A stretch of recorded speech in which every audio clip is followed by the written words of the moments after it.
Turn your attention to the stage for DevNation, San Francisco, 2016.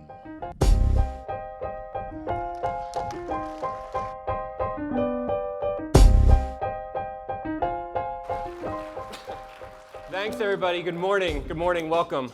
It's great to have you all here today, and it's an honor to be spending the morning with you. You know, we're going to have the whole morning together, and we have a lot of great things to talk about. We're going to talk a little bit about the past and some of the great things we've done together. We're going to talk about the present and some new products that we'll be launching today. And we're also going to talk about the future and how we can work together to reimagine what's possible. But before we do that, I want to talk to you a little bit about what you do, why you do it, and what brought you here today. And how I'm going to do that is I'm going to talk about three things. I'm going to talk about three of the greatest moments of your life. Three of the greatest moments of your life, that is, consider you're all developers, right? How many developers out there? Developers? Excellent, excellent. You're in the right place. This is DevNation. It is a developer conference. And this should be easy because I think these are three moments that all of us have in common. And I know they're really impactful on my life. So for the first one, and I've been told to say this a little bit carefully, so for the first one, I want you to go back in the recesses of your mind. Maybe some have to go a little bit deeper than others.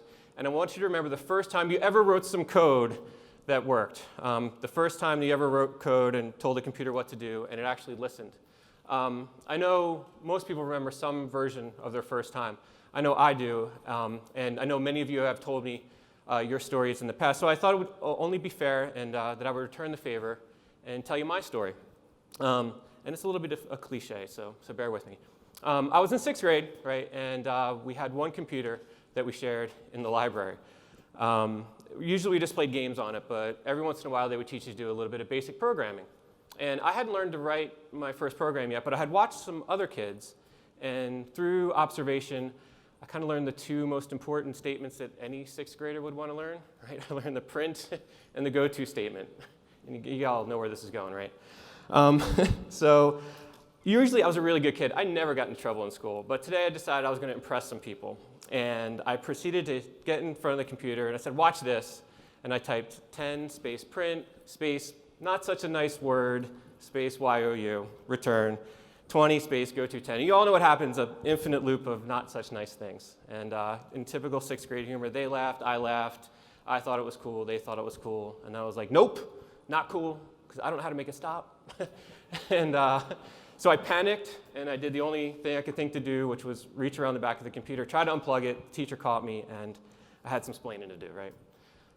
So as childish and moronic as my first time was, it was actually a really important moment, believe it or not, in my life.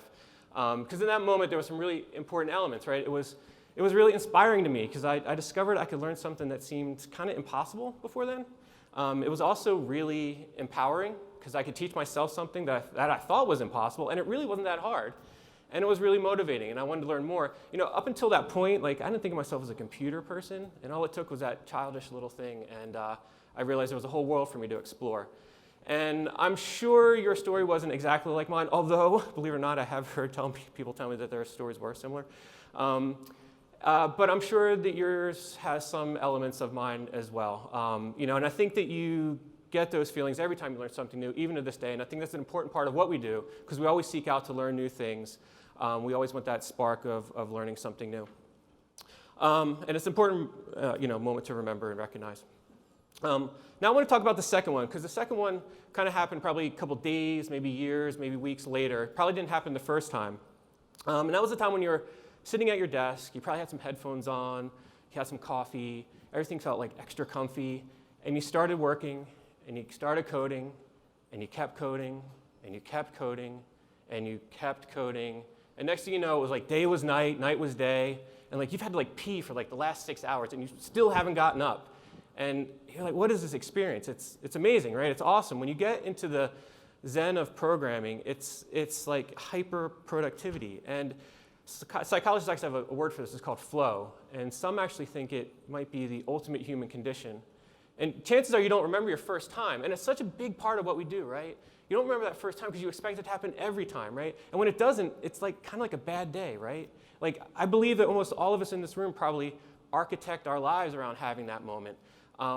And it's something that's really great about what we do because there aren't too many other things that let you lose yourself like that. And I really do think, I think those two moments, the idea that you can learn something new and be inspired by it and get this confidence and that makes you feel different than other people a little bit, and this ability to lose yourself in it is probably enough for almost all of us to do what we do and love what we do. But then there's this third moment, and I think it's the third moment that actually brought you here today. And it's that moment when you actually wrote something. And I think this is, and just to pause real quick, I think this is the moment that you remembered probably more than your first time getting something to run.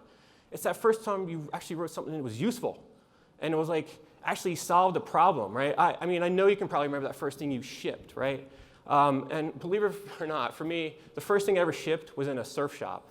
In high school, I worked in a surf shop, and my job was to manage the skate counter. A lot of stuff I did was manual inventory stuff. And I'm like, hey, I know this computer stuff. I just wrote this thing in school, right? I know this computer stuff. I can make this easier. And so I proceeded to create this FoxPro application that would automate the reporting process for me. And another great thing about this story for me was I had a really great mentor. And they happen when you least expect it. They happened for me in a surf shop. And there was this guy who was an ex-engineer from Lockheed. He used to work at Cape Canaveral. All of a sudden, he was working at the surf shop, took me under his wing, and showed me how to do it. And I remember the day that it worked, and I remember how I felt, and I remember how it made everything seem easier. And I also remember that was the day that I thought, man, working at a surf shop, I mean, come on, it's pretty cool, right? But this might even be cooler. And that's when the passion and the obsession and the excitement actually turned into something of a vocation. And I think that happens for all of us. When you realize, wow, I can actually kind of change the world with this stuff, you want to dedicate yourself to it. And when I say vocation, I don't mean as something you need to be paid for. I mean like as in a craft, that you seek out other people and you want to be better. You want to be better at doing it. And that's why I think it brought you here today, because it makes you find other people, share tips and tricks and stories, and wants you, to be better at what you do so that you can actually change the world in a little bit of a way, right? So those three moments, they were really great moments for me, and I wanted to share them with you before we started, because I believe that you probably have those same moments too. I really do, because in order for you to be sitting here today, and you have to find joy in those things, or else you're not going to be sitting here very long. You have to have the passion to lose yourself and the desire to build something that impacts others. And that's what it's all about. And so I want you to think of those moments as you listen to the rest of the session and see all the wonderful demos and speakers that we have today. And I want you to think about that as you go through the rest of the sessions. And when you remember them and when you think of them, can you do me a favor? Can you share them with me? For those that don't know me, my name's Harry Maurer. I run the developer division at Red Hat. And it's my team's job to work with the open source community to build the tools and programs that help you have those moments as often as possible. So this is my Twitter handle, at Harry Maurer. This is the hashtag I want you to use if you think about it. Tweet me your best moments, your worst moments, your first moments. Try to highlight some of them this week and share them with others. Maybe they'll get a kick out of some of your stories like I hope you did mine, right? So on to the main event. Thank you for that. I'd be remiss if I didn't do one other thing real quick besides drink some water. And that would be to thank you, right? First thing I want to thank you for is that I know your time is really valuable, and so we're so grateful that you've dedicated some of your time here this morning. I know you're not going to be disappointed. This is the third DevNation, and every year it gets bigger and better. This year we have over 60 speakers and 50 sessions and over 70 hours of video content. And the conversations you'll be hearing aren't just about how we can build better software in better ways, but it's also about how individuals and organizations can come together to solve the toughest problems. Because that's what Red Hat does, right? We do everything in the open as part of a larger community. The one thing that makes Red Hat unique compared to almost every other company in the industry is our unwavering commitment to open source and the belief in the idea that the best solutions are created when everyone has an opportunity to participate. And that's the other thing I want to thank you for. I know almost everyone in this room is here today because you've participated with us in some way over the years. And we want to thank you for that. We want to thank you for the years of contribution, commitment, and for being with us on this open source journey. Thank you very much. Come on, you guys did a lot of stuff.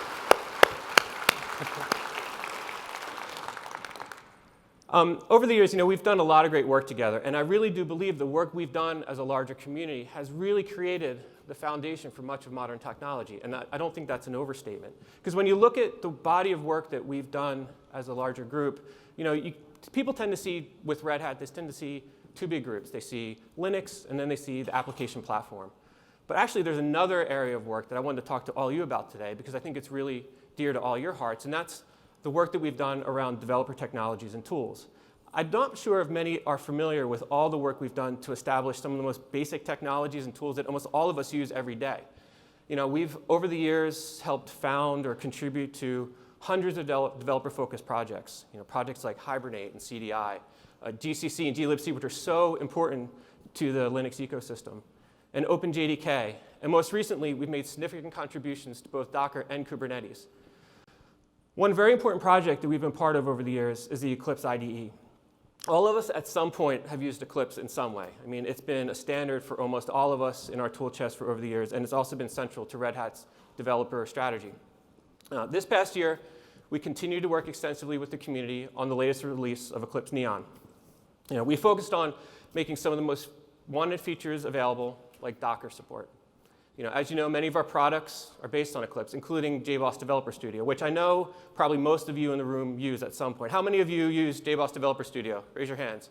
Excellent, and then you'll be really excited about the next announcement.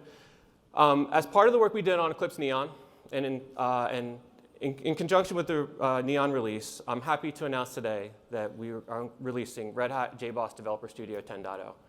It's the latest version of our flagship middleware development product, and it takes advantage of all the latest advantages of Eclipse Neon.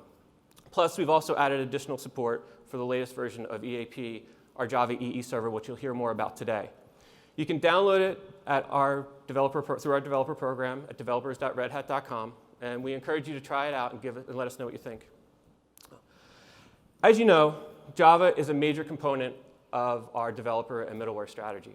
For over 10 years, we've helped shape the entire ecosystem, and we continue to see a strong future for Java in the enterprise.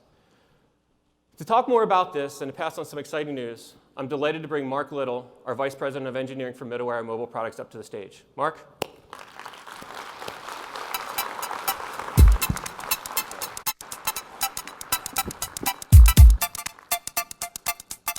Thanks, Harry.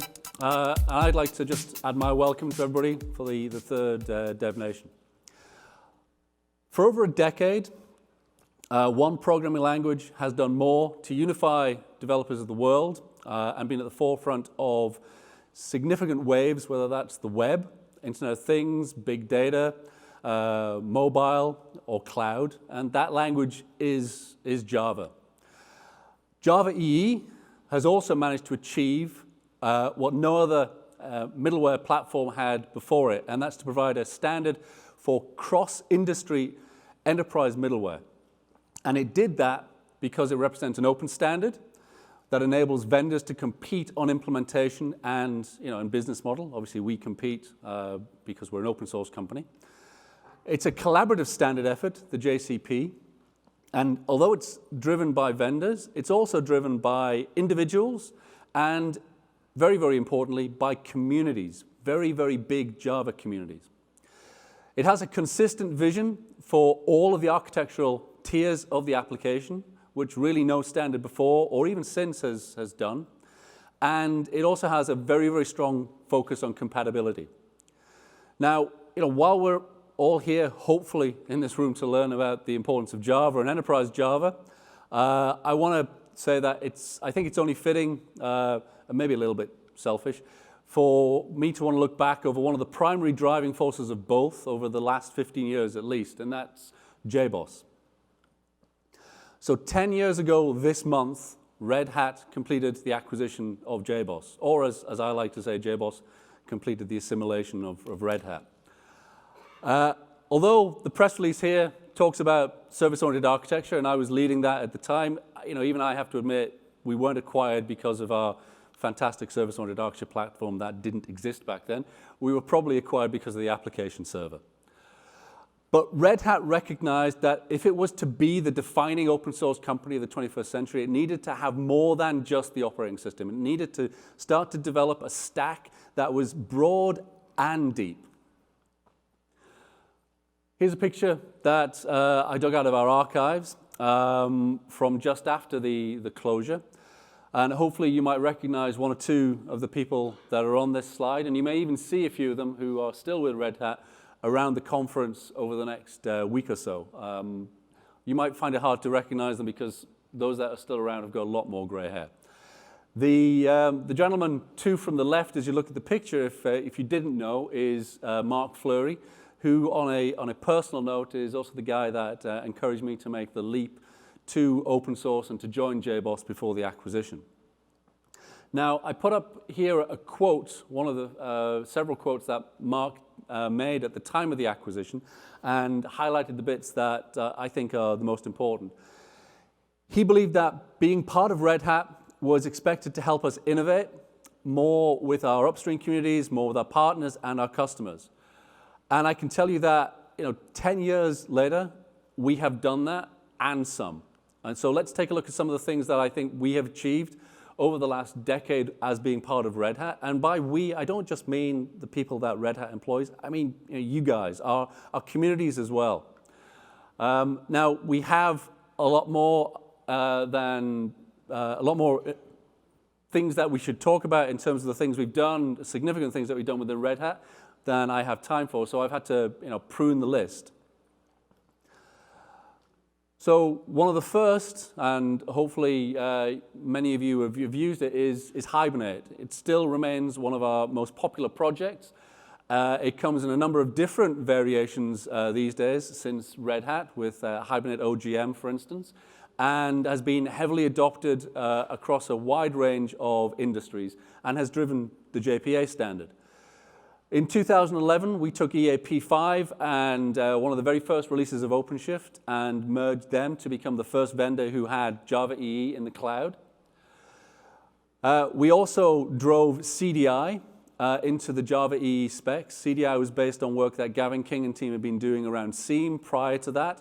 And many people say that CDI was one of the positive turning points of EE6 to help grow developer productivity. Back in 2009, 2010, we took what was considered to be risky step of re-architecting our application server around a more modular, agile framework. And out of that came AS7 and then Wildfly. And it is an extremely lightweight implementation. Hopefully, again, many of you are using it as your default implementation.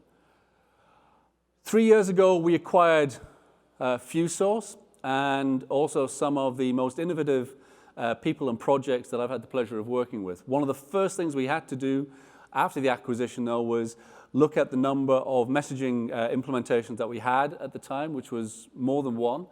And we worked to merge them and do a best-of-breed implementation. And so we took HornetQ, we took Apache ActiveMQ, merge messaging, and now we've created the upstream Apache Artemis project, which is where all of the next-generation messaging efforts are going on. Vertex, if any of you haven't heard of it, is a polyglot, reactive, event-driven framework for building microservices. JVM-based, and a couple of years ago we worked with the community and the developers at the time to move it from the vendor who had created it into Eclipse. It remains one of the most popular projects in Eclipse and also one of the most popular projects in GitHub today. And building on the success of Wildfly and the growing interest in microservices, which we'll hear about later on, we also kicked off a new project about 18 months ago called Wildfly Swarm. And it's only a couple of weeks since DevOps UK. And I know there was a few people in the audience who were at DevOps UK with me. And it was mentioned at the end of that as one of the 10 most notable things at the event. So we've already seen a version of this slide, but I took all of the things that aren't middleware and JBoss and Java related off. There's still a lot of projects that we're involved with, and I know there are quite a few missing from this. If you were to put up on screen what this looked like 10 years ago, it would be very, very sparse. We have invested significantly in JBoss and in middleware in general over the last decade, and driven enterprise middleware into a wide range of different deployment arenas. So I think an apt summary of the last 10 years of JBoss in Red Hat is that we have acted as a catalyst for ensuring that enterprise Java continues to be at the forefront of middleware implementations, no matter where they are deployed or in what language. So just focusing a little bit on the application server for a second. Prior to the Red Hat acquisition, we had several significant releases of the JBoss app server.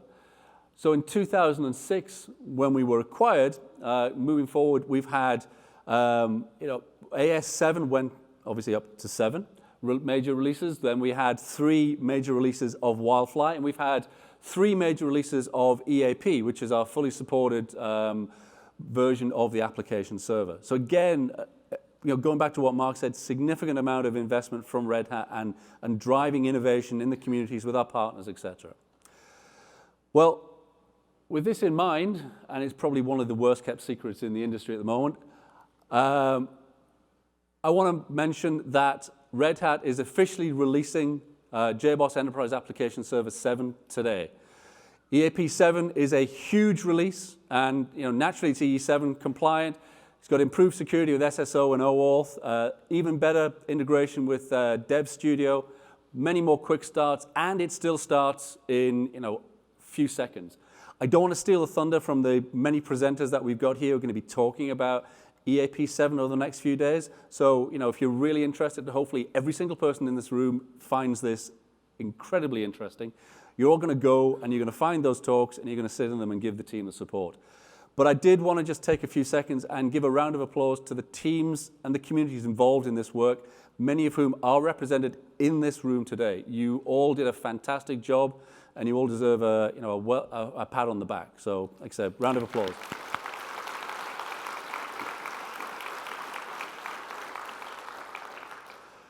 So, Java EE represents decades of evolution of enterprise middleware. Those of you in the audience, and unfortunately the lights are a bit bright so I can't tell, but hopefully not everybody in the audience forgets Corba or DCE or the bespoke implementations that existed before, and look at where things are moving today.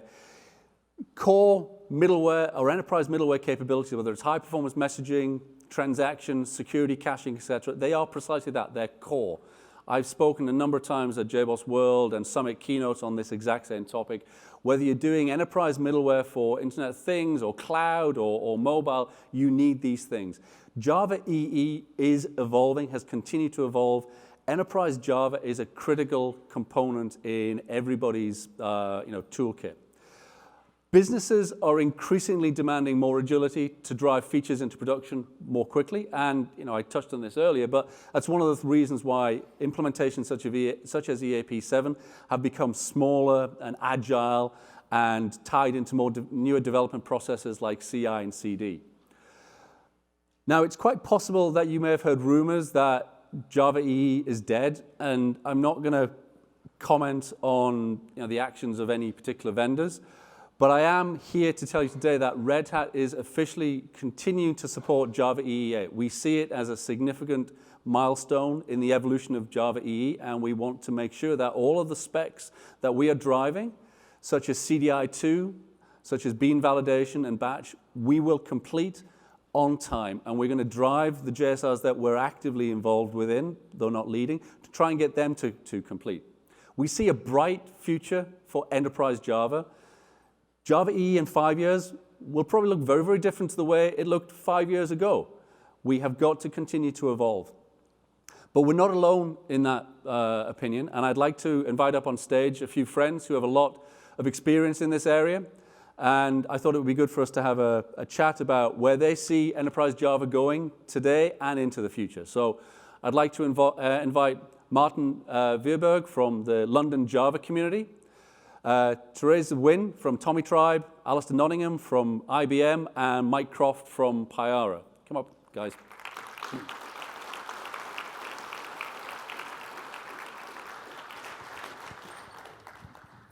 Yeah, don't forget the mic. Yeah. So, first question, Martin, or Martine. How have you seen Java and enterprise Java evolving over the last few years, particularly with community interactions? Well, it started out as a very blue-collar community. Java and Java EE were really driving forces for all of you out here to just get stuff done. You didn't want to have to write your own transaction managers and all those sorts of crazy bits of plumbing. You had business problems to solve. So that's sort of where we saw traditionally the community going. But these days it's changed quite a bit. It's now a very vibrant, forward-looking community. So you've got all of these JVM languages, Java's pushed into the infrastructure space, and now Java's really pushing, or the Java community are demanding answers in the microservices space. So we're really seeing things like Vertex coming out and a whole bunch of other exciting stuff. Thanks, Martin. So IBM has been involved in J2E before it was even called J2E. How have you seen it influence IBM and its customers? So Isaac Newton once said to a fellow scientist, if I've seen further, it's by standing on the shoulders of giants. And this, more than anything, is what enterprise Java has enabled. It meant people didn't need to worry about the low-level details. They could focus on the business problem at hand rather than worrying about memory management, transactions, and all of those things. And it's through the enterprise Java and Java EE's popularity that has led Webster Application Server to being IBM's most deployed piece of software ever. And that and our commitment to Java EE is why when we saw cloud and microservices challenges, we responded by producing our lightweight application server, which is Liberty. I'm going to mix things up a bit and go to Mike. So one of the things we've heard increasingly over the last couple of years is that Java and Java EE are very, very bloated. Developers find them hard to use. You know, they're kind of limited in what they can do. How would you address that? As you can imagine, working with Pyara, I hear that very often, very, very often. So much so that it's almost become kind of a mythology. I think like all good myths, there is some element of truth in that, and as you mentioned earlier, it kind of comes back to J2EE. Now, anyone who's worked with modern enterprise Java will know that that's not been kind of really relevant for well over 10 years now. And certainly in our own experiences, we've managed to get Pyara Server to run on a first edition Raspberry Pi with room to spare. Certainly as far as the difficulty is concerned, I managed to be productive with it, and I think if I can, anyone can. But we are seeing the tide turning, so people going back to enterprise Java on Twitter are finding that things actually are much different to what they remember, so that's great. Thanks, Mike. So, Teresa, we're hearing a lot about cloud native and microservices, and people are worried that Java and Java EE maybe don't have anything to offer in those areas. What do you think? Well, for Tommy Tribe, we've gone through a lot of interesting experiences when we launched Tommy in 2011. We did it with 100 T1 micros on 30 megabit of disk space and 64 megabit of heap. Then when we launched Tommy Tribe, we had a plethora of people asking to solve problems around the microservices world. And then when we had a chance to, I'm sorry, and then we, part of that was around securities, metrics, and even little things like Uber jars. And then when we had a chance to poke our head up and look around, we started noticing there's a trend. Everybody's moving towards building microservices size servers. And we noticed, there's a common trend there. We're all working on problems in the same space. Thanks, Teresa.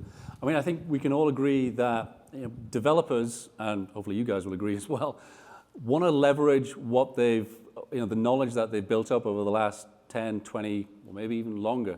Again, I can't really see everybody, years, rather than throwing these things away. Well, at least I know one guy over there has been around for longer than me. Rather than throw it all away and start from scratch. And we hear from some vendors, if you want to get into microservices, if you want to get into Internet things, you want to get into these new areas, you really do have to throw everything away. Well, like I say, I don't believe that. I know you guys don't. Hopefully, many people in the audience don't. But as I said earlier, enterprise Java has to evolve. It's been evolving. It's got to continue to evolve. It cannot be stagnant. So, at this time, we here would like to jointly announce that we're creating a new initiative to get the ball rolling, and we're calling it the microprofile. So the goal of the microprofile is to collaborate with the community at large and to deliver lightweight runtimes with a core set of APIs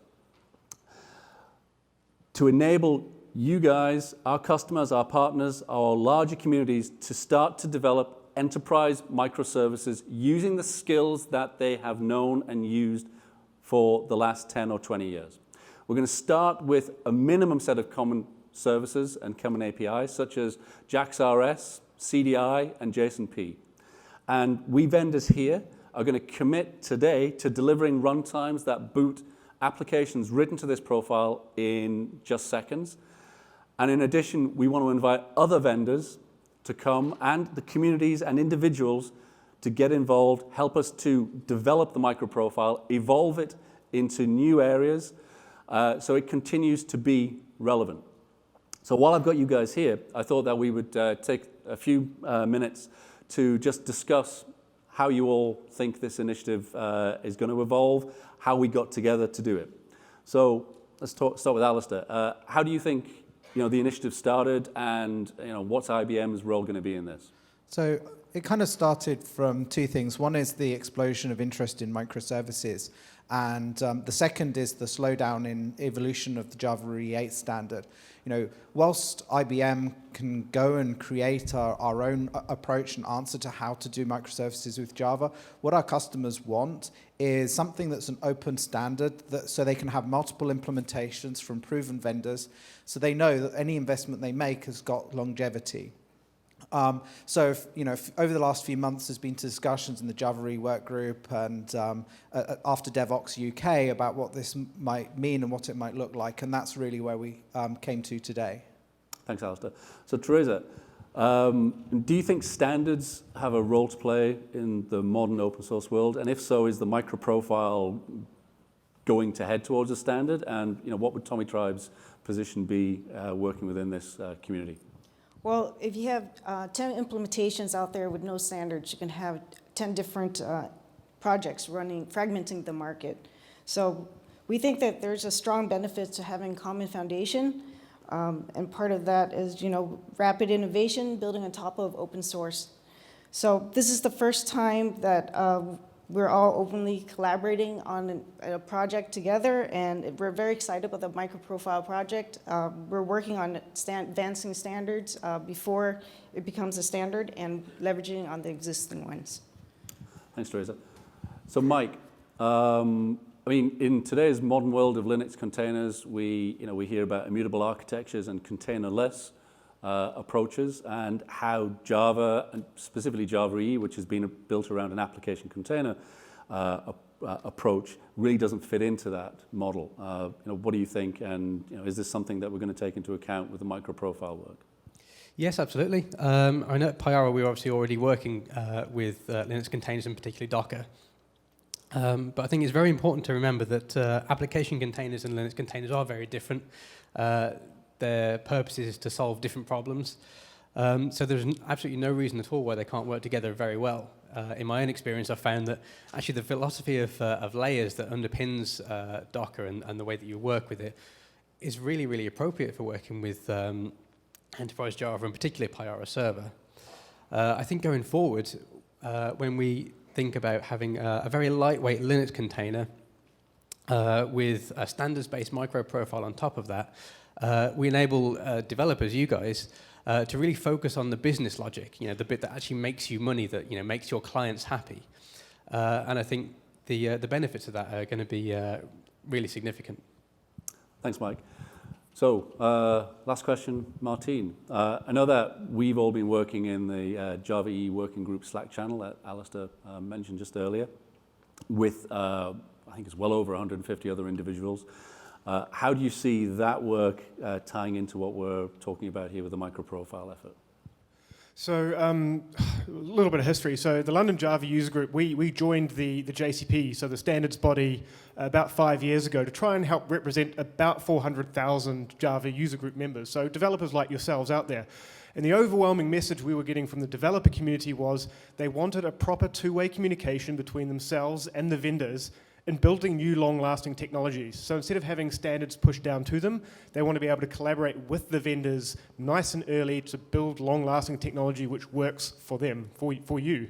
And so we see the microprofile initiative as being the perfect way where our Java user group and all the others will actually be involved right from the beginning to actually help define, a good, long-lasting technology, some which will be standardized, which will be workable and usable from day one. So we're really excited about this. Thanks. So, I mean, I'll give Red Hat's perspective. I already mentioned the work that we're doing around Swarm, and that, we believe enterprise Java has a significant role to play in the future. There are some talks around Swarm in this conference, so you should definitely seek them out if you're interested in that. Swarm went 1.0 this week.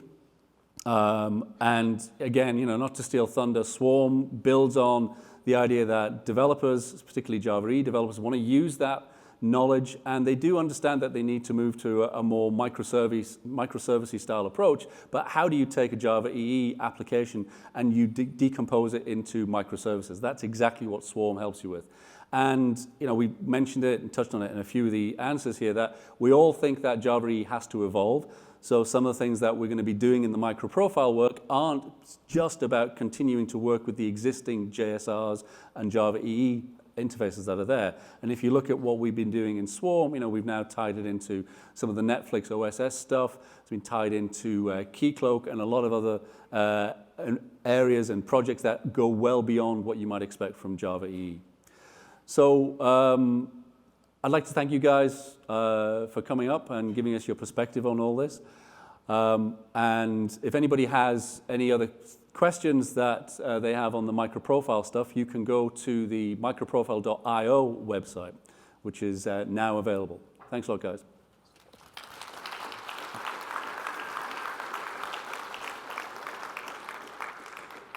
And just to reiterate, this whole effort, it's got to be community-driven, just like the JCP has been over the years. It's not just us vendors getting together and telling you how we think microservices need to be done in enterprise Java. We need your input just as much as we need IBM's or Tommy Tribes. So I want to finish off with just a little bit of information around OpenJDK. So in 2007, we created the ICE-T project to make it easier to build OpenJDK. In 2008, we start to ship OpenJDK with Fedora 9, and since that point, we've become one of the major contributors to the evolution and development of OpenJDK. We're now leading the OpenJDK 6 and 7 releases, and we do full support for those on RHEL. But over the years, we started to get requests from people to support OpenJDK on more than just RHEL and Fedora. Well, today I'm here to announce that we are pleased to now provide OpenJDK support for developers on Windows. So that means if you are... Wow. More Windows developers in the audience than I expected. Harry, it's your family.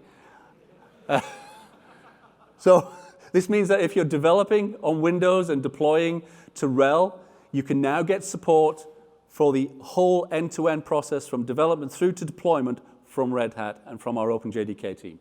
If you want to get more information on that, then you should go to developers.redhat.com.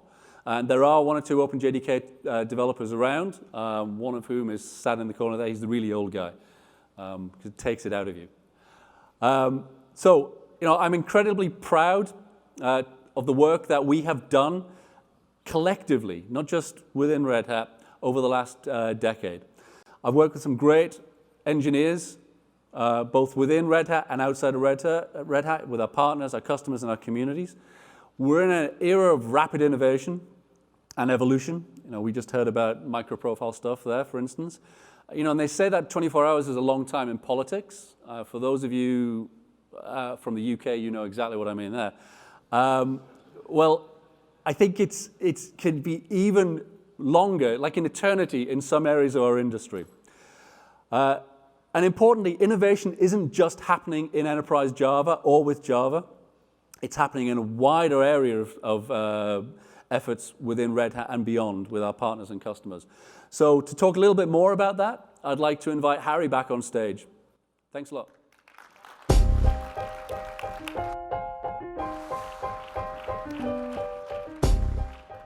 It's awesome to see us doing so much around Java and continue to evolve that ecosystem. You know, as I mentioned at the beginning, we've done a lot of great work that's created the foundation that we stand on today. You know, and as we look into the future, we see an even more amazing opportunity for us to work with the community to create new and innovative technologies. You know, we think the technologies that we'll create won't just change how we build software, but will actually have a huge impact on the future economy. And that's because we know that no matter what industry you're in, doesn't matter what you're doing, creating value through software will be key to your success.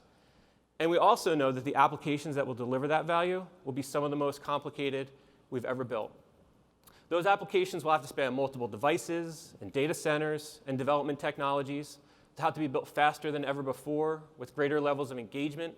They'll have to have increasing sophistication to meet the demands of both business and consumers. And in order for us to help you be more successful, we believe that we need to reimagine some of the most basic concepts of software development. We really do believe this. This is a pivotal moment in the industry because in the coming years, the demand for successful software projects will far outpace our ability to fulfill them. And I think that there's really two problems that are leading into this. One, there simply aren't enough skilled developers. You know. And two, the project failure rates are still too high. If you've tried to hire a developer lately, you know just how hard it is. It's almost impossible, right? There simply aren't enough developers to meet the demand. And the rate at which we're adding new developers isn't radically increasing. You know, if you look in the US, just as an example, over the next 3 years, we expect the demand for enterprise developers to increase by as much as 33% year over year. Yet we're only adding about 5 to 6% to the market every year of new developers. You know, and at the same time, you know, and depending on what methodology you use to manage your project, and I will admit, you know, Agile is starting to really help here. We still see project failure rates. Projects fail to deliver the value that they promise, and the value that they promise almost 60% of the time. You know, that equates to like billions of dollars of your time wasted. To overcome this, we really do think that we have to rethink how complex applications are defined and where and how they run. We need to enable developers to be more effective, and we need to lower the barriers so that more people can build great software, right? We need to rethink how we manage distributed teams. I know almost no team that's in one location anymore. And we need to figure out how do we increase the overall success rate of projects. And finally, you know, as we do this, we tend to add more and more developer technologies. And we need to figure out a way to continue to do that so that these technologies can evolve and proliferate, but they don't drown us in choices. You know, and these are really, really ambitious ideas, and they're going to take time to develop. And we're going to work with our industry partners, and we're going to work with the community over the coming years to make them a reality. But I'm also happy to say that we're already making progress. You know, today we're really excited to show 3 areas where we've worked with others to make some of these ideas closer to reality. First, so that the applications that you create can run across the widest range of devices and cloud providers, we're working hard so that our platform can support the widest set of technologies that you might want to use. We want to be one of those choices in that ever-ending sea of choices. Second, we want to enable developers to be more effective no matter what language they use. And to do that, we're looking at brand new developer tools to help lower the barrier to getting started and also lower the barrier to adopting new languages and frameworks. And third, we want to make complex applications easier to develop and deploy. And we think there's a better way to do that. We think there's a better way to describe these complex systems so that we can meet the design time needs of developers while at the same time meeting the production needs of operations. To talk more about these projects and to give you a preview of things to come, I'm really, really excited to introduce my friend, Todd Mancini, our lead product manager for developer tools, up on the stage. Welcome, Todd.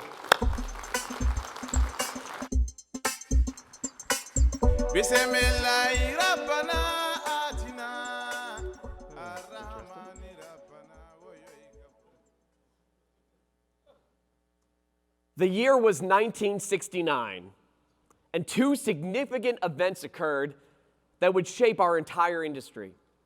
The first was on February 8th, when I was born. The second was very late in the evening on October 29th, when ARPANET carried its first packet.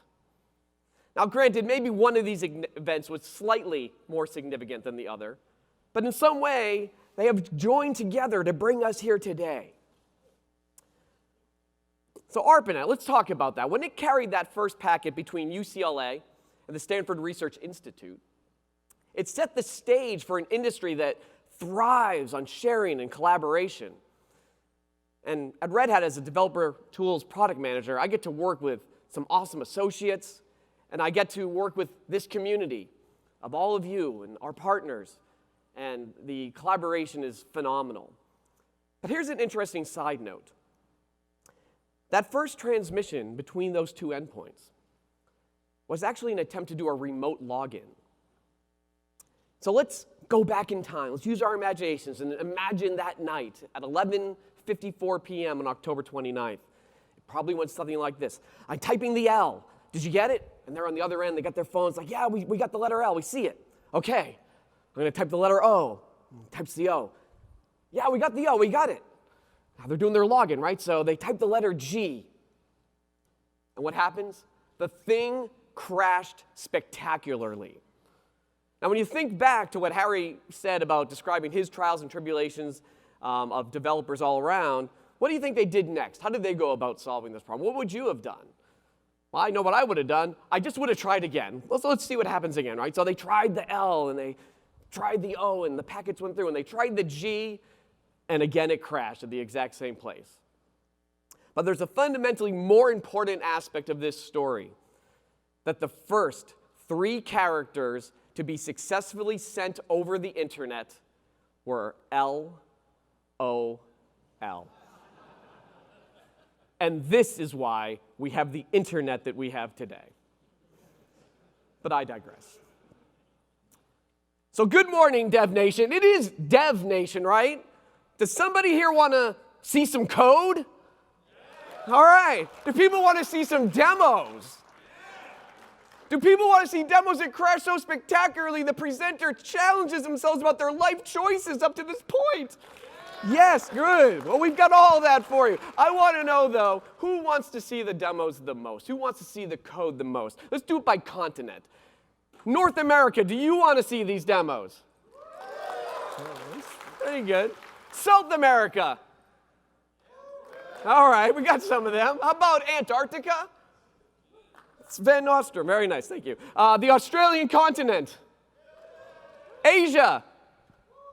Africa. Anyone? No? How about Europe? Oh, I apologize. Do I have to do the UK separately now? So I say UK? Okay. All right.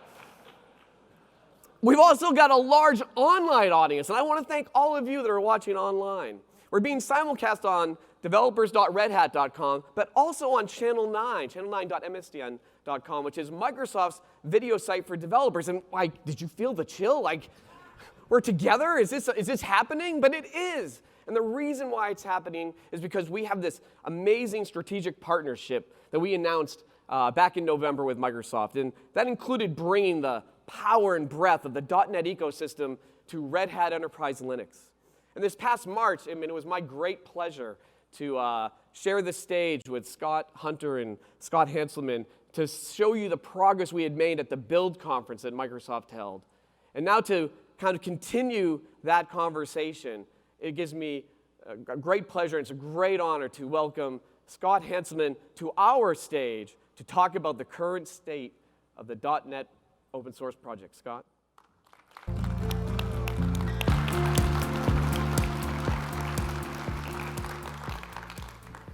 Hi, friends. Hello. So, I kind of feel like I'm in a parallel universe right now. And I was thinking about parallel universes and why I feel like that right now. And I feel like it's that episode of Star Trek where there was like regular Spock and regular Uhura, and then there was evil Spock and evil Uhura. Because 20 years ago, literally 20 years ago, I was doing Java at Nike. I was doing Java 1.1, I want to say, somewhere around the hot Java RMI days.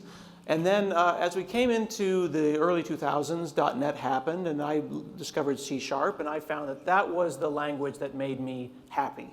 We've all had that experience where we find the language of our soul.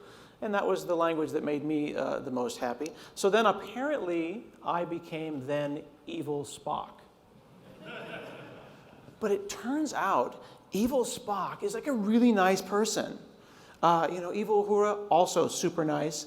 And now we've come back from this parallel universe, and we're smashing universes together to share with you some of the exciting stuff that we're doing around .NET and making it happen on every platform. Now, the .NET family of products includes the .NET framework, which you know runs on Windows and has for many years. It's a very mature framework, and a lot of people have a lot of fun writing in C# and VB and F# and doing .NET applications on Windows. And then, of course, there's Mono and Xamarin, which we happen to buy, which is awesome. And there's this new thing called .NET Core. .NET Framework, of course, is distributed with Windows, but Xamarin and the .NET Core framework are distributed with your application. Okay?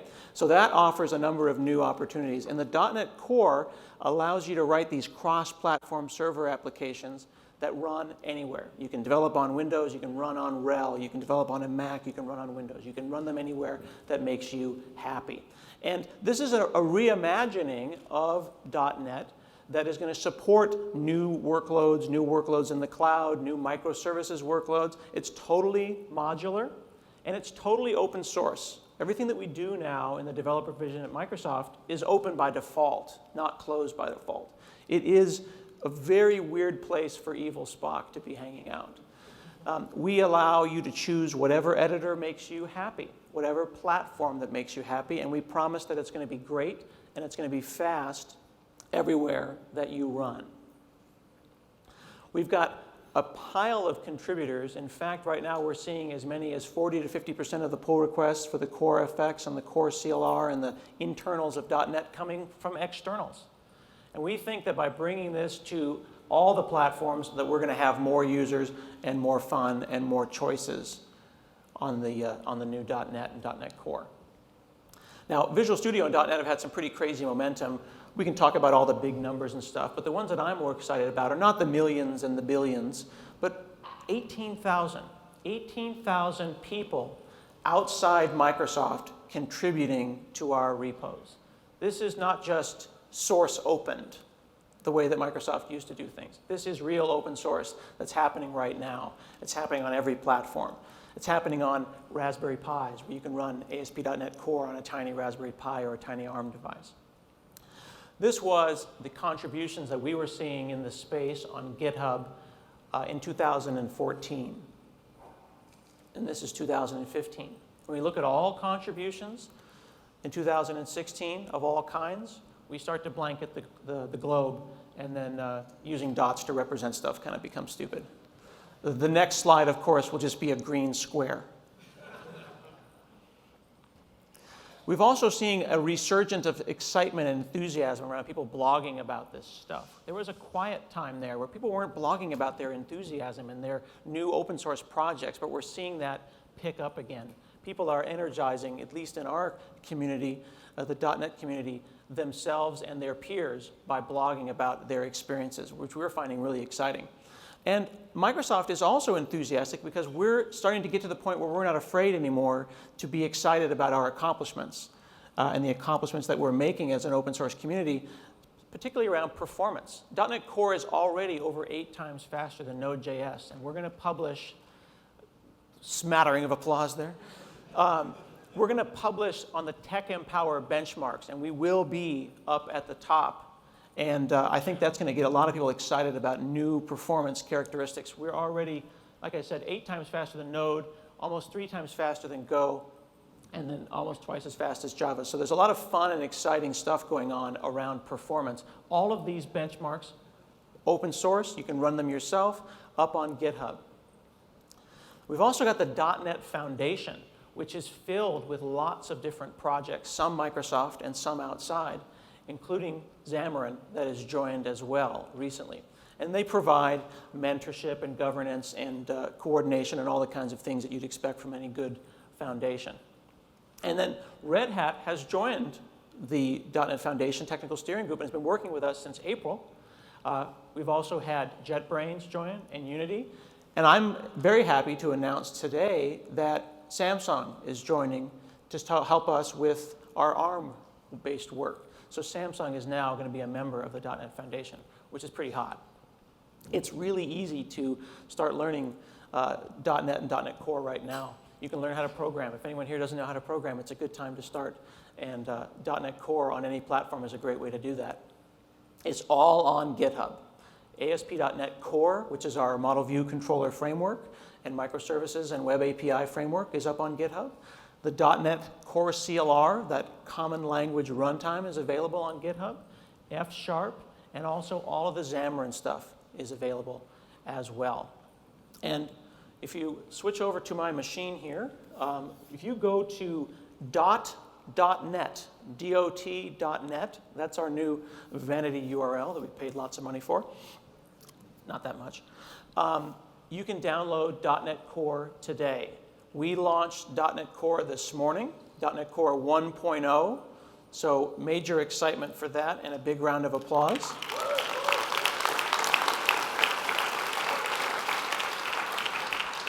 So if you go up to .NET right now, not only can you download it, but you can even learn about it and play with it and compile it in the cloud, all here within this website.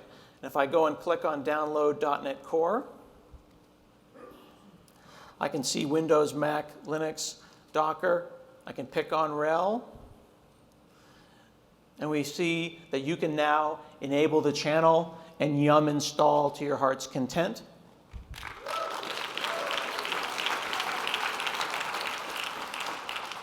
So why don't we see if .NET on RHEL really works?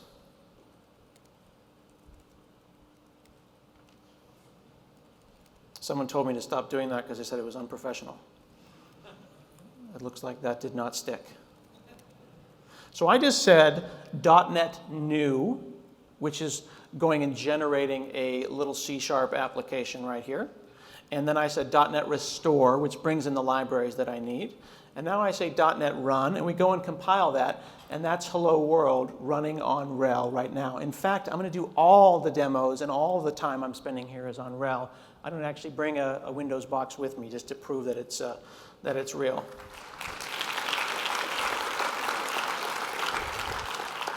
So from within here, though, I can go to that Hello World, and I'm going to say code dot, and I'm going to fire up Visual Studio Code. This is a cross-platform code editor, again, running on RHEL. And you see here, it just pops up a little message. It says, required assets to build and debug are missing from your project, the one that I just made. Do you want to add that? And I will say yes to that. And we will add those assets, and then from within Visual Studio Code, oops, I can do things like console dot, and you see how I'm immediately getting IntelliSense. This is really important. You need to point out the difference between autocomplete and IntelliSense. There's lots of great editors out there that see you type something again, and they go, oh, I know that, and then they offer to autocomplete for you. But this is true IntelliSense, where it is actually compiling as we are typing. So if I do something like var I equals Scott, and then say I dot, I get stringy things instantly. I didn't save, I didn't compile, and now if I change that and I say var I equals 4, and now I get inty things. This is real IntelliSense using the Roslyn open source C# compiler plugged into Visual Studio Code. So this isn't just a cute little text editor. This is a great development experience that you've got on RHEL right now. The other thing that I can do is I'm going to switch over to a more complicated example. This is using our ASP.NET Core, which is a model view controller-based web framework. And within here, I've got not only an integrated Git, so I can manage all of my source control here, but I've also got an integrated debugger. So I've marked a breakpoint. I'm having trouble with your funny keyboard here. I've marked a breakpoint, and I'm going to hit Start Debugging. Forgive my large fonts there. So we're going to go and fire this up. So I'm firing up an ASP.NET application right here. I'll hit the About page. And now I've got a breakpoint.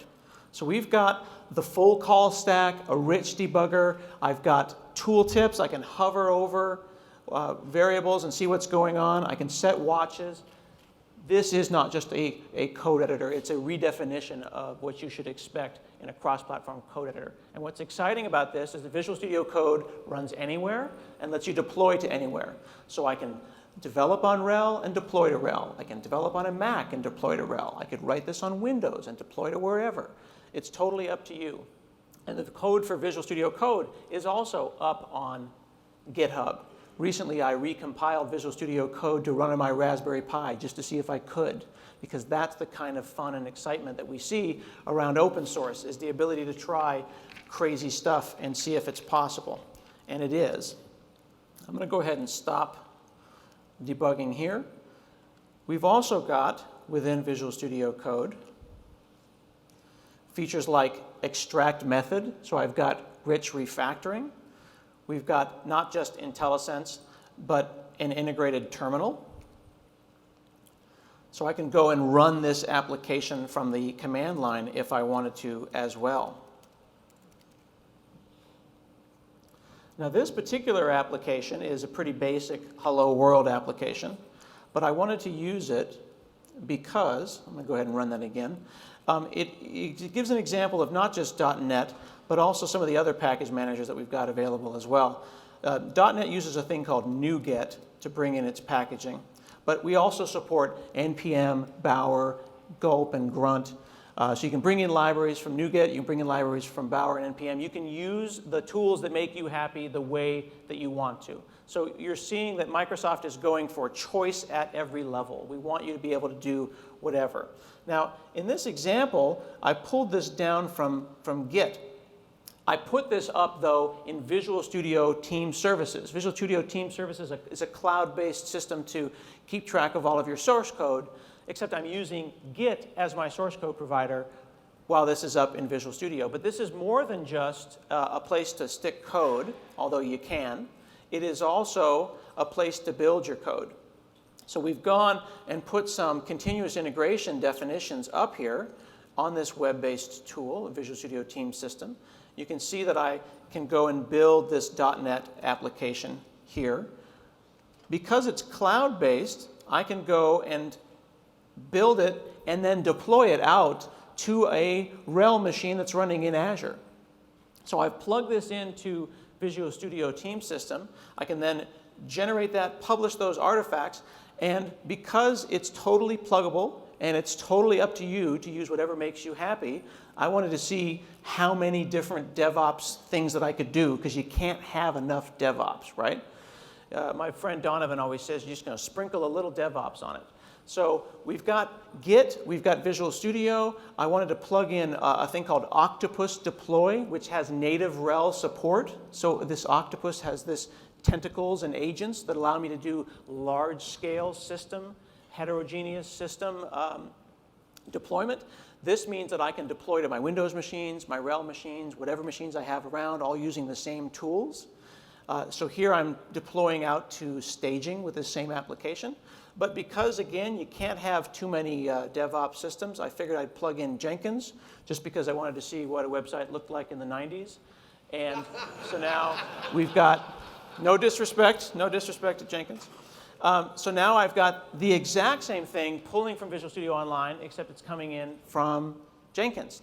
It's my backup build system. You can plug in whatever you want, but think about this for a second. We're in a thing that's called Visual Studio Team System that is building a .NET Core application that is then firing up Red Hat Linux machines in the cloud and deploying over to them, and it's actually just working.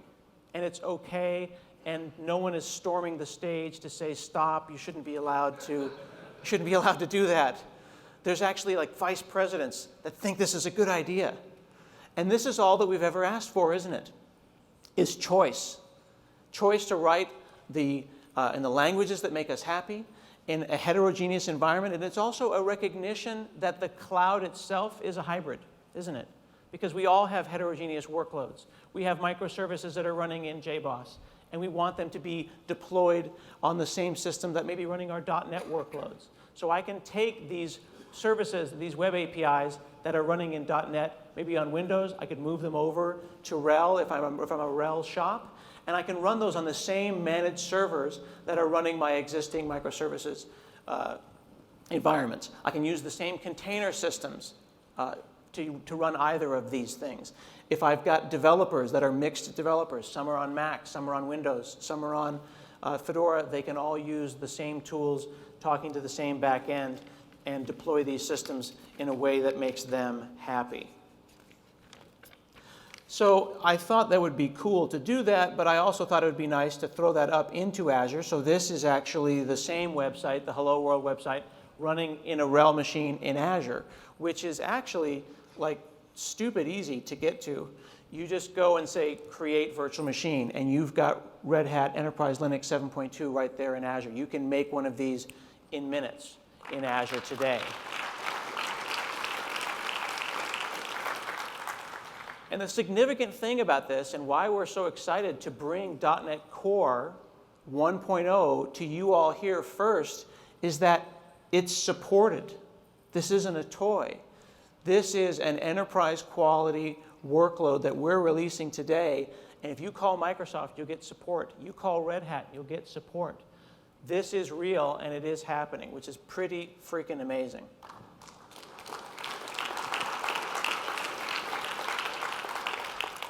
So Hello World is one thing, but there wasn't any database access there. So I put together this MBC Music Store, and I thought it would be interesting to not just have .NET Core Hello World that we saw, to not just have ASP.NET Core, our web API and MVC framework, but to also have some database access. But you know what the database is behind this? It's SQL Server. SQL Server on Linux. SQL Server on RHEL that we're going to hear about more on Thursday. So this is a full stack application running .NET Core, ASP.NET, and SQL Server, and the entire stack top to bottom, including the development machine, is all Red Hat Enterprise Linux. And it's happening today.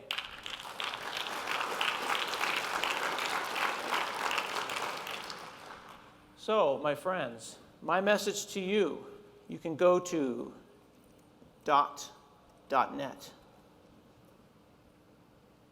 You can go and download .NET Core. If you're on Windows, you can download the .NET Full Framework. You can download Xamarin. You can learn about .NET. And I would really encourage you to check this out. If you're not familiar with .NET, you can not only start coding here, but you can come into this tutorial here and say, here's my previous programming experience. Here's the environment that I'm going to want to learn on, and we'll walk you through the entire process today.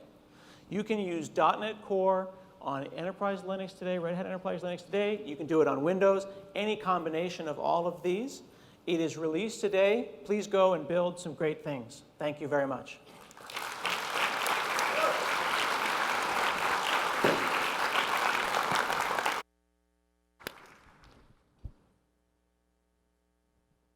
Wow. All right. Well, that was pretty awesome, if you ask me.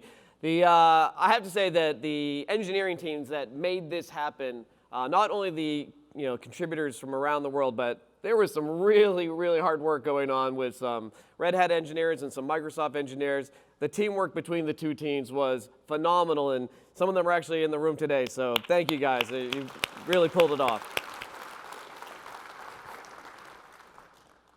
And the clicker.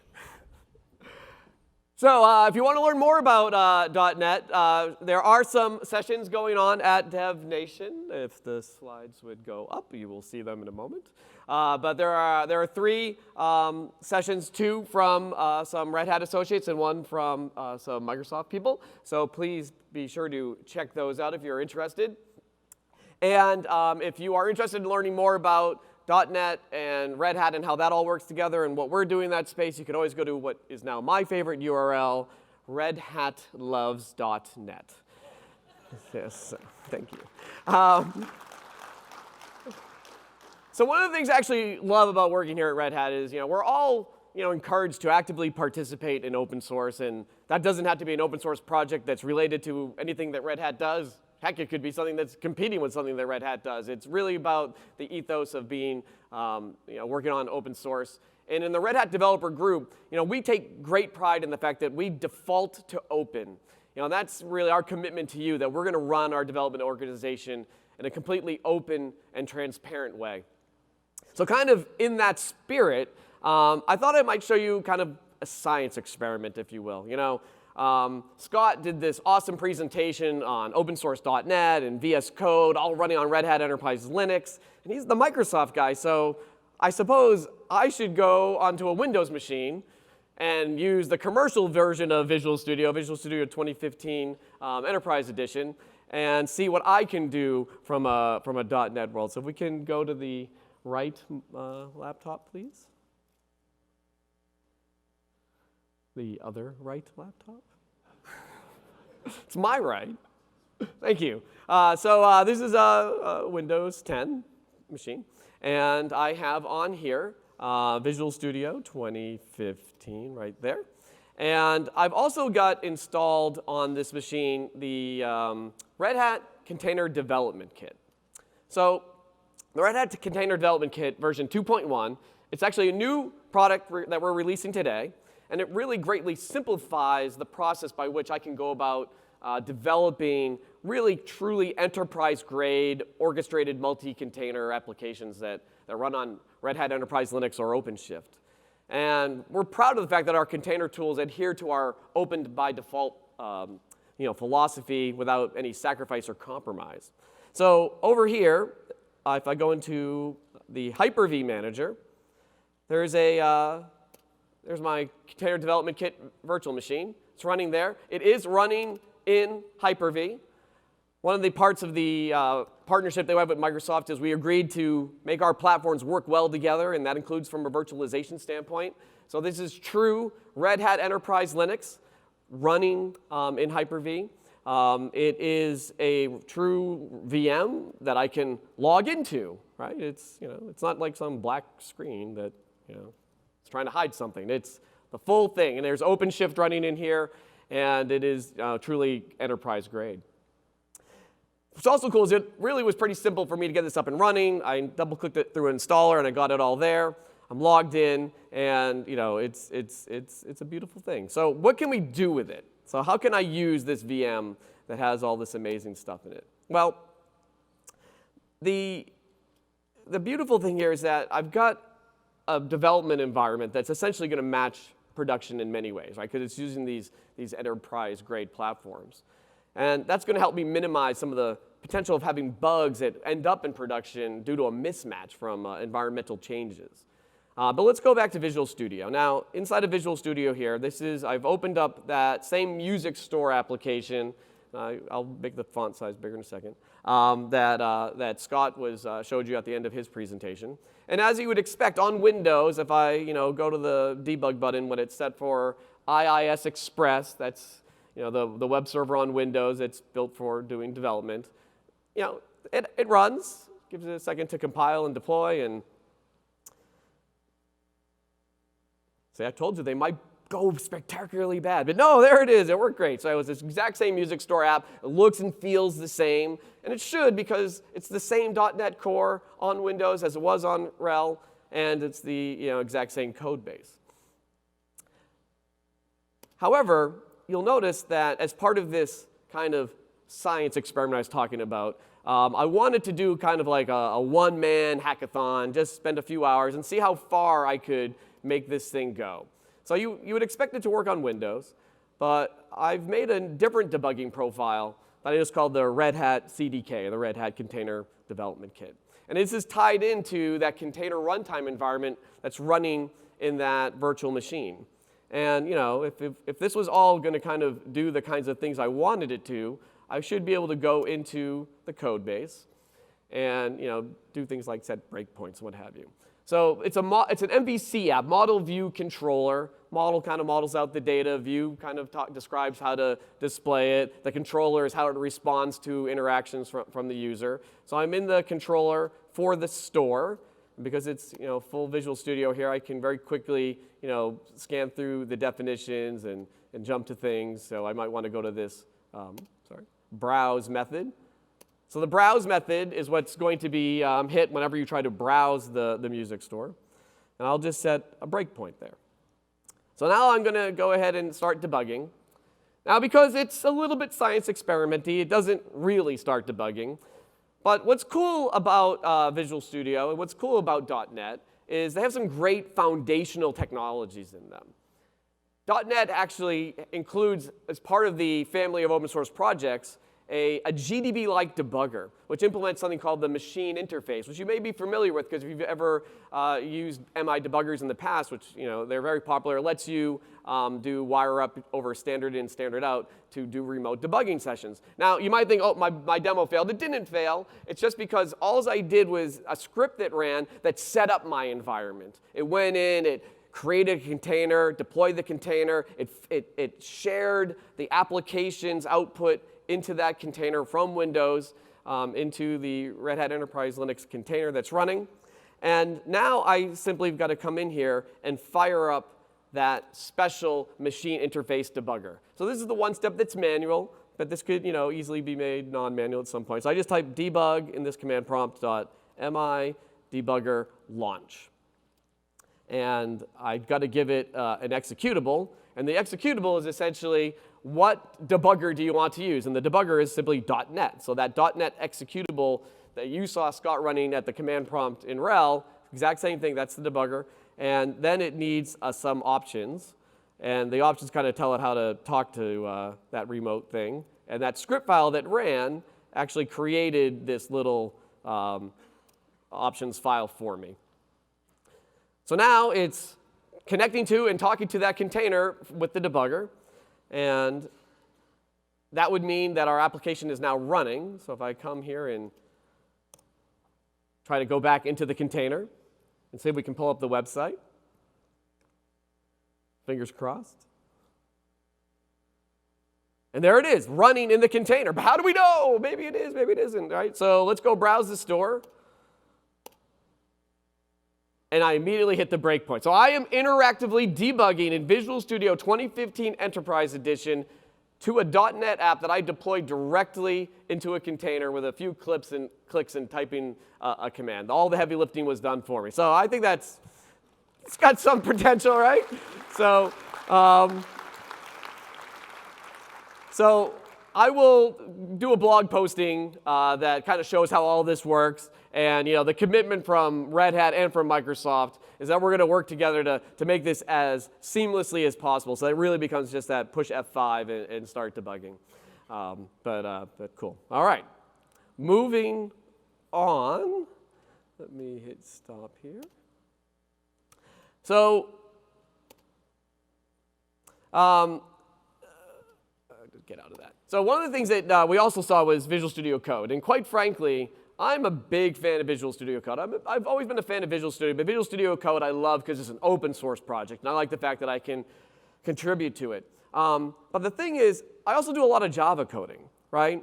And quite frankly, the Java coding experience in Visual Studio Code is not perfect. And what I mean by that is this. When you go to do Java coding in VS Code, in this case, it's more like a traditional editor.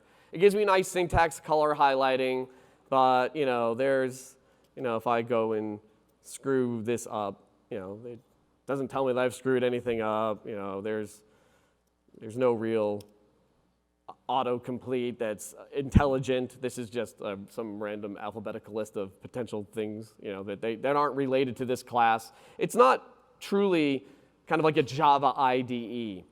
And this is not actually an unusual problem, because historically we have faced this issue where languages are often tightly coupled with a set of tools. But I want to show you some early work that we've been doing to bring Java to VS Code. So I'm going to go open an extension. So what I've just opened is a Java language server. So there's this kind of cool thing that, no, I didn't mean to edit it. So there's this kind of cool thing whereby, wrong magnifier, sorry. VS Code lets you take languages and extend VS Code with languages in these servers. So I can write a server that describes the intelligence of a language, and therefore VS Code can now adopt that. And people have been asking since, honestly, VS Code first came out, hey, when is it going to really fully support Java? And who better than Red Hat to do that? So if I come over here, fingers crossed, if I hover, now all of a sudden when I hover over something, I'm getting documentation on this particular class. And if I go and start editing this file, I immediately get red squiggles. I didn't save. This is a true background compile that's happening, very much like Scott showed us with .NET. And I even get, of course, that really nice, intelligent autocomplete. This is a really, truly deep experience, and this is something we've just started on. So this is going to get substantially better, but we're really proud of this work. So what's the real takeaway here, though? That when we think about building new, modern IDEs, they got to kind of capture that spirit of what it means to build new, modern applications. So think of these language services kind of like microservices. And they communicate over the wire with the host IDE.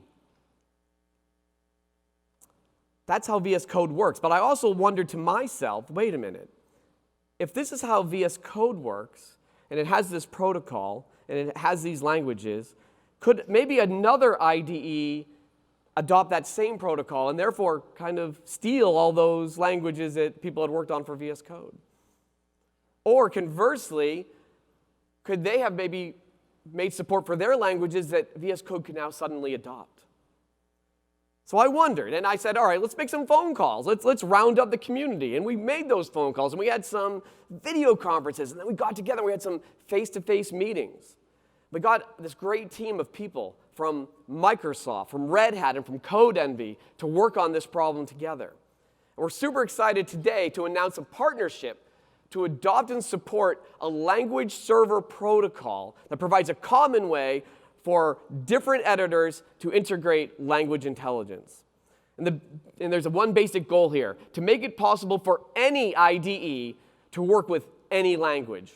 The language server protocol provides a common way for different IDEs to access this same intelligence. They're hosted in a registry. They're made available for all these IDEs to download and install. And there are language servers currently being developed for C#, obviously, JSON, Java, as you saw, Xtext, R, and C++. So if I come back over to this other computer, this was the RHEL machine. And here I'm in another IDE. So this is not VS Code, if we could get it on the screen. Thank you very much. So this is not VS Code, this is just another IDE. And here you can see there is some .NET code. And sure enough, like I'm getting warnings and errors, like, hey, this variable is assigned but never used. I can come in and, I can type, console, and get that complete for the console-y like things. So this is .NET. And the reason why this works is what you saw in VS Code, the language server that was driving VS Code to show you C# is the exact same language server being run inside this IDE. So what was that? Well, it's cool, right? Hey, you can run the language in other IDEs, but so what? Well, let me tell you why. Because in a new world of applications built around microservices, we do not need simply an evolution in tools, but we need a revolution in tools. We need your languages to work in these new tools. And language services make this bridge possible. The world is moving to microservices where every application is composed of a complex topology of services. Microservices have grown in popularity as they increase business agility, and they reduce the time for changes to be made. Containers make it even easier for organizations to adopt microservices faster. but at what cost? The applications have increasingly complex topologies. How do we simplify the development lifecycle for these applications? So a few moments ago, I showed you a language server working in an Eclipse IDE, but it wasn't the Eclipse IDE. This was actually an IDE called Eclipse Che, and it's a next-generation IDE from the Eclipse Foundation. Eclipse Che is a workspace server where each workspace includes an embedded runtime, and this allows workspaces to move between computers, and developers never face, well, it worked on my machine dilemma. We've been collaborating very closely with CodeEnvy to simplify the development lifecycle. We see this innovation as so important that Eclipse Che is now a strategic development platform for Red Hat. We're committing engineers to the core Che team, and we're building out new tooling products with Che. So to introduce you to Che and really show you what it's all about, please welcome Tyler Jewell, the CEO of CodeEnvy and the project lead for Eclipse Che, to the stage. Thank you, sir. Thank you, Todd. It is quite a privilege to be here this morning and to get to present to you new technology. 6 years ago, I had a traumatic experience with technology. After a decade layoff of not programming, not working in Java, I decided I wanted to reacquire my technology skills. And I sat down with the Eclipse IDE and Tomcat, Maven, dependency injection, a popular sample application, and I wanted to install it, get it to compile, and just do some hacking. And a number of days later, I couldn't get it to work. I was very frustrated, I was angry, and frankly, I was humiliated. I was ashamed. And it would have been very easy to walk away from the technology at that point in time and to just give up. And that feeling of giving up and just walking away, that frustration, is a feeling that no one should have. And it was in those moments that we had the idea for Eclipse Che at that point in time, and it was a very simple idea. That, great IDEs will make everyone, regardless of their skill set, productive and empowered. But more importantly, how can we let anyone contribute to a project without having to first install software? I just wanted to sit there, go to some web page, click on a link, and then have the developer workspace generate itself for me. And it should have all the things that I need so that I can continue development, or that any person can continue on the development. Eclipse Che is a next-generation Eclipse IDE. It is supported by a broad ecosystem. It includes IBM, SAP, Samsung, Microsoft, and now, we're very pleased, Red Hat as well. It is a workspace server, and it's a browser IDE as well. It allows you to develop anywhere, whether on your desktop or in the cloud, or even embedded within IoT devices.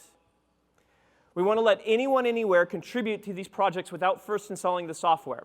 To achieve this, the workspace must be more intelligent. It needs to be self-defining and portable between different computers. Now, when I ran into those issues a number of years ago, I immediately ran off to virtualization. I started to use Vagrant. The VMs contained everything that I needed, but they were large, they were difficult to synchronize, they certainly weren't shareable. If we want these workspaces to run anywhere, they must include all their dependencies. Not just the code, anybody can clone the code, but also the tools needed to modify the code and the runtime needed to execute it as well. The runtime must exist inside the workspace. Eclipse Che, at its lowest levels, is a project to encapsulate workspaces so that they are containerized and portable, and that they can move from place to place. How does this work? Let me walk you through it. First, workspaces bring their own runtimes. The default runtimes inside of Che are Docker container runtimes. Now, you can swap these out. They could be VMs. right? They could be SSH machines. It's an implementation layer. You can have one runtime, or you can have many runtimes in there. Next, projects are taken from outside and mounted into the runtimes themselves.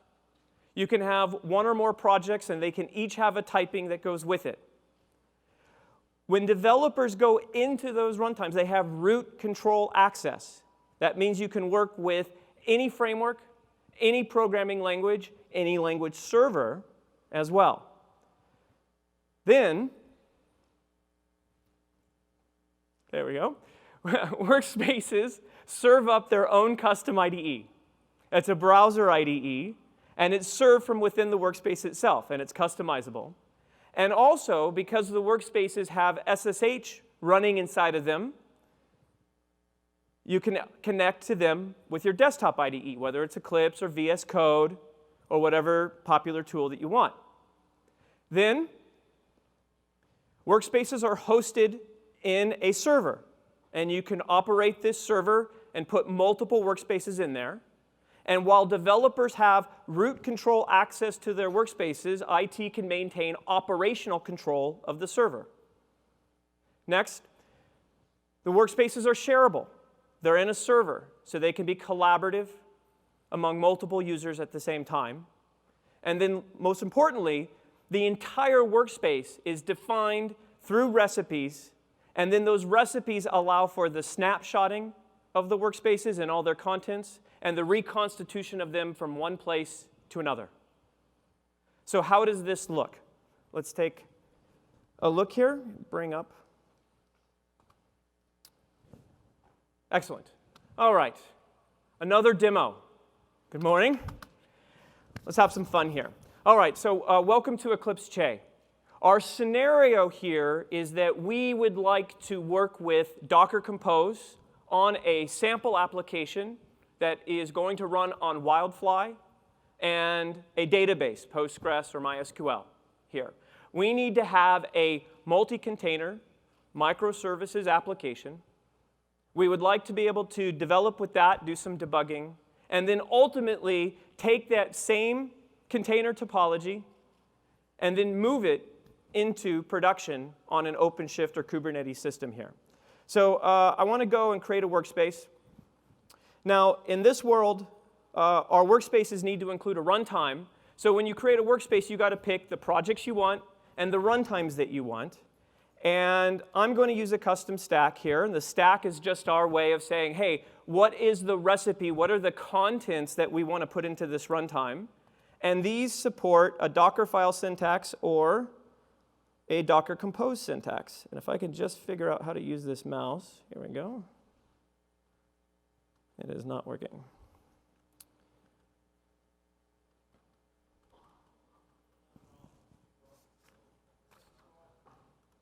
Sorry, guys.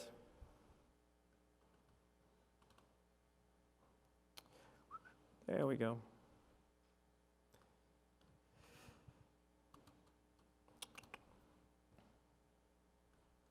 Okay, let's get rid of the... We lost our mouse. We used to have a very nice mouse here. These touch panels, just not my thing. All right, so Docker Compose syntax, right? And it defines a MySQL image. It also defines a Wildfly image as well. And we're going to invoke this. We're going to ask the system to build that for us. And there's going to be some other technology in there. We're going to install a Java language server. We're going to install necessary JDK components, Wildfly as well. And we're going to map the appropriate code into different locations. I'm going to give it 3 gigabytes of RAM. Here, we're going to choose the code we want, and that's going to clone it from a GitHub repo. And we'll go ahead and create the workspace. And there it goes. Now, Che is provisioning the containers according to the Docker Compose specification. In this case, it's creating 2 containers. We didn't have to write a single Docker syntax command other than to provide the compose recipe, which would come from our team lead or the DevOps professionals. Once it was executing, we inject agents into those runtimes to add the development capabilities. This is the Java language server, SSH. There is a terminal that gets injected into this, and everything is set up so that the only thing that's left to add into the workspaces themselves are the projects.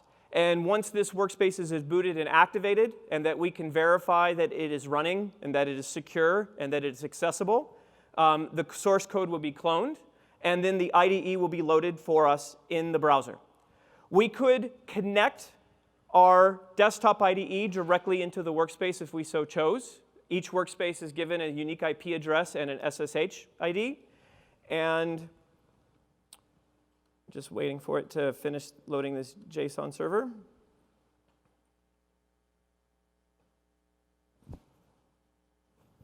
So it's there.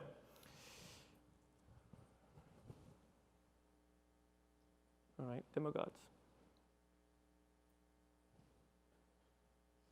OK, all right, let's go to a backup plan. That should have been pretty instant. Oh, there it goes. Right. We've got about 4 different workspaces running on the system. We've got Scott's demos running as well, so we are probably running a little low on RAM here. All right, there it goes, cloning the project. Whew, OK. Now, once the workspace has been provisioned, right, it doesn't have to be provisioned again. It's running on the server. We can go ahead and collapse this, and we can take a look at what's going on. So first, we'll go into the source code.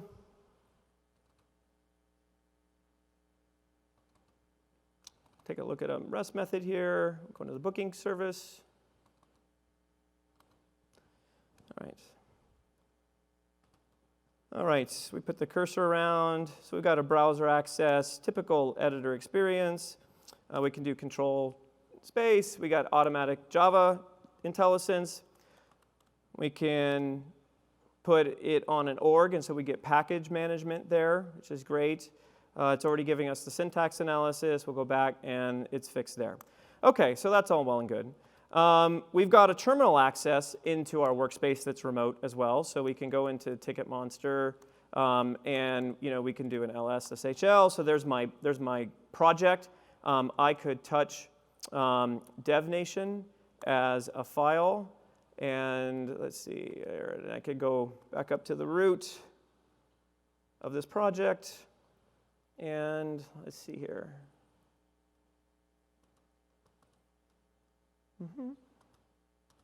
Where did I put it?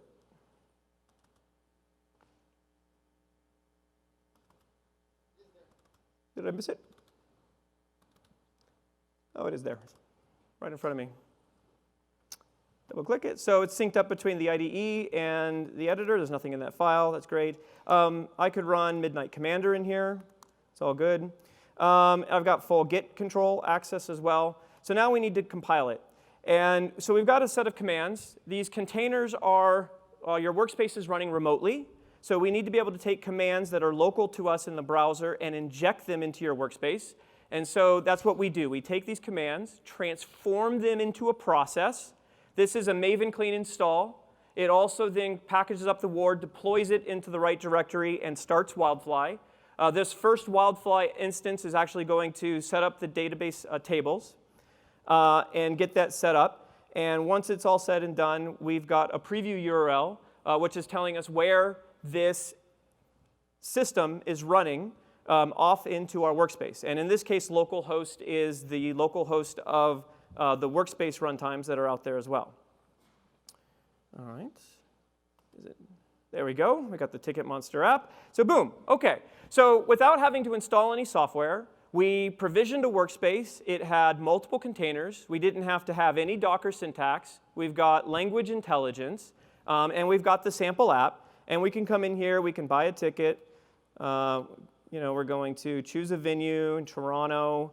That looks good. We want the section, premium section here. Get a good section. We'll buy 2 tickets. And you ask for your email address. Tyler@codenv.com, and check out, and that looks good, except that that's not the email address I typed. We've got a little bit of an error there, okay? So, what do I do now? Well, I might need to do some debugging. And we'll come back to the booking service method. And, we could just go ahead and set a breakpoint here, which is great. And we can actually come in here and also add a debugging. Let me zoom out. Here we go. We can add a debugging server, and that's that Wildfly is running on port 8787.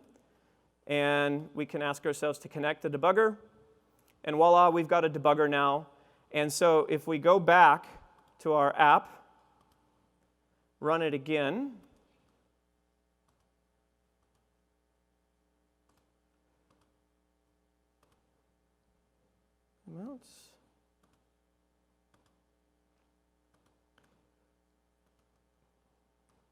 all right, and ask for a booking. Okay, check it out. Okay, it's not completing, which is great. I can come over here, and sure enough, it's got a breakpoint that's been triggered in the browser, so that's wonderful. All right, so let's go to the debugger. We can take a look around here. Where's our booking object? Here's our booking object. And okay, it's got the wrong string in it. And it came from the get email. You can see that, okay, it appended the extra.com there. That's great, all right. So, we could, hack that for a moment here and say if we fix that, change that, run that through, come back. Okay, did that. All right, so, what we need to do, fix that, redeploy, which is just a rebuild for us here on that, compile that, and sure enough, it's going to compile. It's going to deploy it off to Wildfly as well, and we're going to take it on good faith that it's pretty good and that we're ready to go with that. So we're going to check out production, and we got to get status. We need to get add all this stuff. Get committed to the DevNation presentation. And, as a hotfix, and git push. And it's already connected back to the remote repo. I didn't have to set up any credentials for that. And that push has been changed and put onto production. This system, these workspaces, the commands, the stacks, the recipes, the runtimes, they're all customizable with extensions and plugins. We're going to be doing a deep dive on the architecture and extensibility of Eclipse Che this afternoon at 2:30. We're also going to be showing an R-based language server as in an Introduction to Che session. We hope that you come. We've had a completely frictionless development environment. Let's now experience the fluidity of moving this multi-container application into production with exactly the same topology. To walk us through that, I'd like to invite Pete Meir on stage. He's a technical director of engineering for Red Hat developers. Please welcome Pete.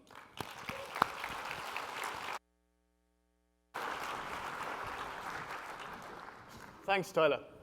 I think that was a really excellent introduction to Che.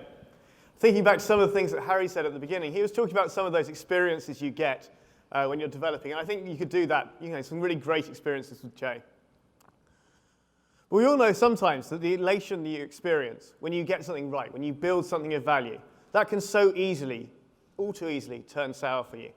And I think we've probably all experienced those moments when, after hours of coding, we've done long nights, we've been working into the evening, working weekends, and we get something done and we think, yeah, this is the feature we needed, we've been asked for this for ages, it's ready to go, let's ship it.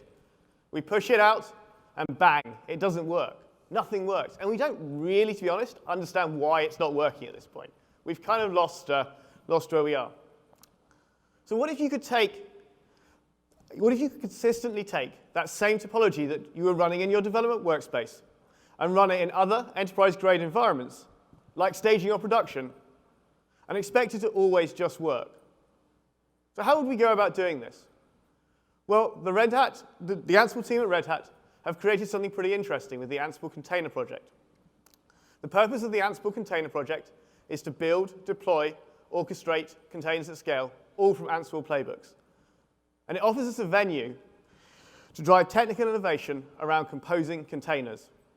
And we feel this is a really critical part of the story because it allows us, the open source community, to start to create a set of tools for developers to go from an idea to a running enterprise-grade multi-container solution, all based around an open standard. So let's take a quick look at this in action. So as you remember, Tyler did a git push at the end, so he's made his changes, he's done his fixes. And we now want to take a look at what we want to do is take the topology that Tyler used in the development workspace and run it in a couple of different environments.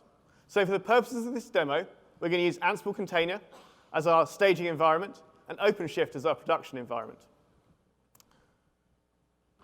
So on the left-hand side of the screen, on the right-hand side of the screen, we can see our staging environment running using Ansible Container. And on the left-hand side, we can see our production environment, which is orchestrated by OpenShift. So I'm just going to start up the system. And as you can see, it's going to go away and check for that update to Git that Tyler just pushed. And it's found the update, and it's going to start the build. So now it's going to do the really mundane, everyday job that we've been doing for the last 15, 20 years of compiling code and building wars. But that's probably not the exciting bit. The exciting bit starts as we start to build this into containers. So we use Ansible, an Ansible playbook, to build the container and start to deploy these things out. So as you can see, on the left-hand side, our production environment is already starting to come up, and so is on the right-hand side is the Ansible staging environment. So like I said, on the left-hand side we've got the OpenShift production environment with the containers that we need up and running. We've got those three containers the two containers plus a load balancer in front that we saw in the development environment. And on the right-hand side, we've got the staging environment with those same three containers, this time orchestrated using Ansible Container. So I think this is pretty awesome. We took the development topology that Tyler was using to do his coding. We moved it into two different environments. We didn't have to give the system any extra information, and it all just worked. So we believe that all of us in the open source community, Red Hat, Ansible, CodeEnvy, and most importantly, all of us here today, will be able to work to create a consistent and reliable approach for moving application topologies between different environments. Wow, that's amazing, Pete. Oh, I got my mic off. Oh, there we go. Wow, thank you. Very cool. Wow, all right. That's a great view of where development is heading next, and we're super excited to be a part of this journey. We're actually working on far more things than we could possibly show you today in these 2 hours, and we released products today that we didn't even talk about, so please go check out our blogs and find out all the great new stuff that we've got coming. So let's remind ourselves about the three areas of focus we talked about today. We want to enable you to be able to write applications across the widest breadth of devices and across all cloud providers. And we made a great step forward in that journey today with our announcement in conjunction with Microsoft that .NET is available today across all major platforms, including Red Hat Enterprise Linux. And that's the only commercially supported place you can run .NET in the Linux world. Second, we want you to enable you to be more effective, free to use the languages of your choice in the tools of your choice. And that includes a whole new breed of tools with modern architectures designed to build modern cloud-native applications. And we announced this joint partnership with Microsoft and CodeEnvy on a language server protocol that's going to not only let you use these new tools, but not have to abandon your investment in languages that you know and love. And furthermore, we announced this commitment to partner with CodeEnvy on Eclipse Che itself and to make that a strategic part of Red Hat's developer vision. And third, we believe we must make complex applications easier to deploy and develop, and not only meet the design time needs of developers, but also enabling enterprise-grade production deployments. In conjunction with our Ansible team, we've made an excellent start on this journey, and it's one that we feel we must make in an open and transparent way. So would you please Harry Maurer back to the stage for some final words.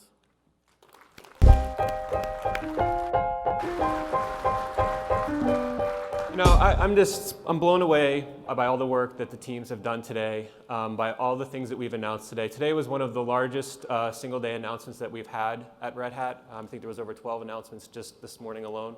You know, everything from our continued work around enterprise Java and the Eclipse platform to new partnerships with Microsoft and CodeEnvy. We see tremendous opportunity not only in our existing work that we're doing today, but in the future as we move forward. You know, I'm really excited about the progress we're making toward the vision, and I really do believe all this work that we're doing will be transformational. But you know, these are just tools, and they're the means to the end, and it's what you all do with them collectively that will really make the difference. And I think those are the results that we're most excited to see. And so I know we've been here a little bit of time this morning, and so as we wrap up, I have just a couple more requests. You know, if you're interested in trying any of these products, we have a developer program. You can go and register today, developers.redhat.com. All of our products are free to use to developers, and all of them are available through the website. If you're interested in getting involved in any of the new products that we've previewed today, we have a page up on our DevNation site, devnation.org/participate, and you can get involved and actually help us shape the future like we've talked about today. And if you want to get really hands-on, there's an excellent Code Starter event tonight that Google's hosting, and I really encourage you to stick around to the final session to learn more about that. I think you'll be excited about it. And as we finally wrap up here today, I'd like to give a big round of applause to all the sponsors, the speakers, the Red Hat associates, and everybody who made today possible. Thank you very much. And don't forget, send me your moments. Let's go have some fun, and lunch is next door. Thanks again.